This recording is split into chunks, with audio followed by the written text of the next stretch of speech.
Hello, Blooming Seeds. I'm Renee, and this is Imperfect on Purpose, where I'm sharing my raw manifesting journey as I set out to manifest my dream reality. How do you manifest your perfect reality? One day at a time. Let me show you how.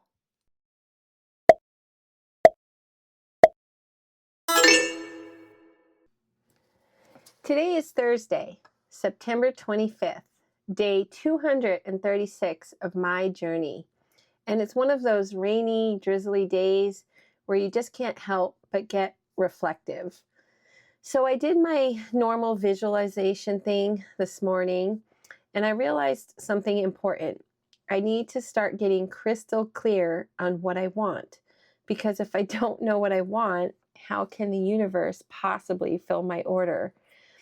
I realize this mostly because as my castle is coming to fruition, I've started to try to think of like what's next. And I realized that I've had a very crystal clear picture of what I wanted in my castle house.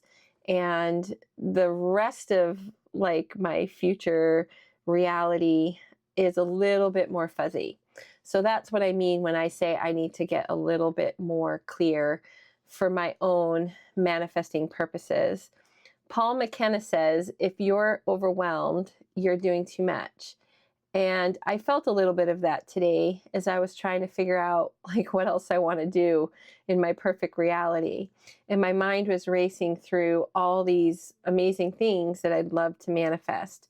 So instead of getting lost in all of that overwhelm, I decided to write it all down. And then I also decided that after I wrote it down, I would put an emotion next to it, like the emotion that I was immediately feeling. And so this is what I wrote down. Here's my list, and here's the emotions that I was feeling as I put these things down. So number one, a burnt orange Ioniq 5 Hyundai. This one, the emotion was super easy. Like it just feels like, yeah, that's just going to happen. So there was just no resistance. Not even worried about that one. I feel like that could just be like right around the corner.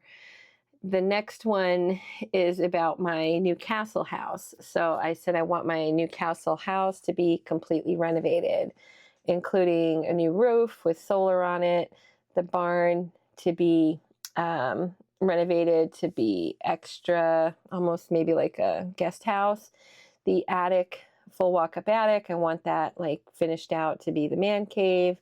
I want the kitchen fully renovated, all of the bathrooms fully renovated, and then painting in every room. So as I wrote down that, desire, I had a little bit of anxiety. I feel like this is totally going to happen, but the feeling of anxiety was definitely there, a little bit on the back burner. I could feel it kind of tugging away of like, oh, just think of all the money you're going to have to spend to make that happen. So the next thing was a hot tub and a patio out in the back. Again, the emotion that came with that, easy. Like that's not hard at all. And then I had the next one is more land. So I feel like I want maybe like 30 feet of more land on either side of this property. But then when I checked my emotion on this desire, I would say I was pretty much indifferent. The next one's a big one. This is probably for me like my dream reality goal in where I want to be making $25,000 a month. And when I was kind of mapping this out during my visualization this morning, I didn't really have a clear picture as to how I'll make that. And I think still struggle on whether that's a good thing or a bad thing, because I've heard some people say you have to be crystal clear and super specific down to every minor detail. And then other people say you just have to have the desire and release it and let the universe figure out how that's going to happen. So I'm kind of in that camp because I honestly don't know what I'd be doing that I'd be making that kind of income there's so many things I like to do, and I'm kind of open to all of it. And so I think I'd rather just place my order with the universe and see what it serves up. Because if I go down the way my old self thinks, then the feelings of overwhelm immediately set in, because my current old self brain can't figure out how I go from making $5,000 a month to $25,000 a month. So we'll see where that one goes. And the next desire I put down is that I'll travel with my family once a year, and that would be 14 people, which I fully intend to, flip the bill for the whole thing. And that one feels easy, like normal, comfortable, so no resistance. And the last one is I want to kind of hold these like gatherings or celebrations with others. So I don't know if this is where I'm like, I feel like I want to share everything I'm learning and then celebrate with people who are doing the same thing. So this one, I guess I'm a little fuzzy on, but it's something that excites me because I am a people person.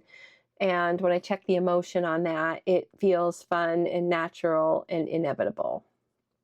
So I really liked doing this exercise. I think it's kind of amazing what happens when you notice the emotions that are attached to each of your desires.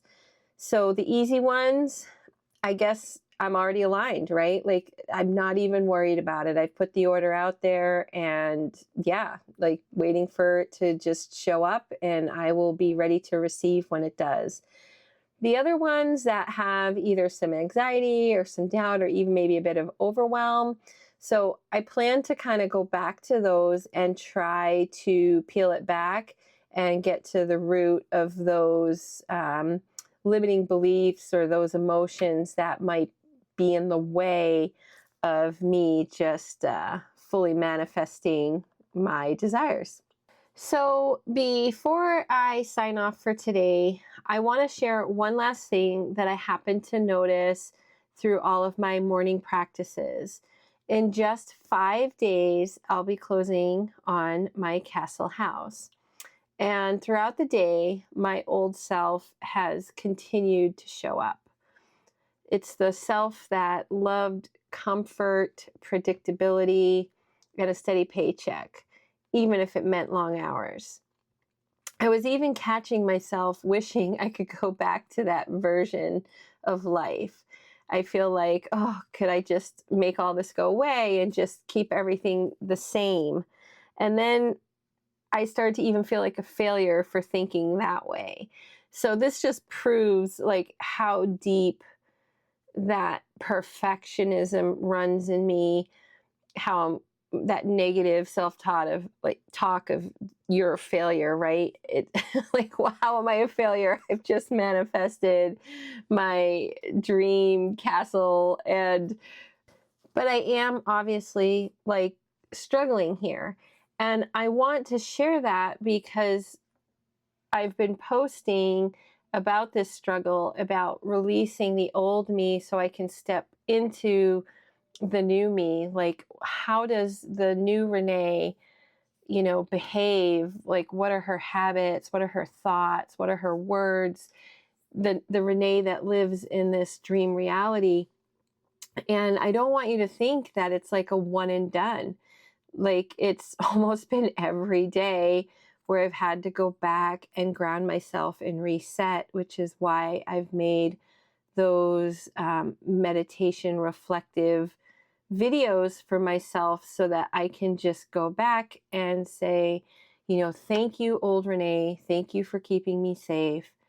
But I am really looking forward to this new adventure. So I'm learning and seeing this for what it is. It's a natural part of the process.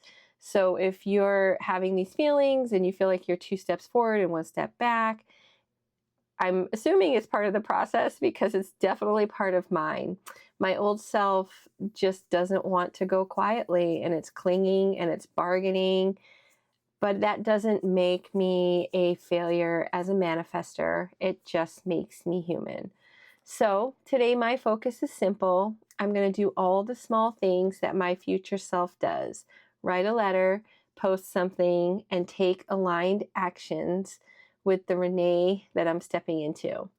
Clarity is the order, consistency is the proof, and trust is the bridge. So until tomorrow, let's live, love, and grow. Bye.